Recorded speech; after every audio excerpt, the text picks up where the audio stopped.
Oke, di sini gua spillin ini adalah keyboard dari Ajas. Nah, ini adalah Ajas AK820. Nah, di sini gua pilih keyboard yang mechanical ya, yang compact, yang ukurannya itu 75%.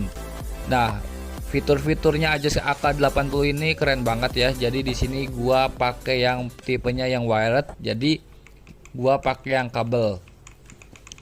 Dengan suara keycapnya yang keren, yang enak didengar, dengan backlight yang warna putih, dan di sini tuh untuk pilihannya itu banyak ya, bisa sampai 18 pilihan jenis pergerakan si warna lampunya. Jadi untuk harganya Ajas AK820 ini cuma 300 ribuan. Jadi buat yang mau samaan langsung aja cek di keranjang.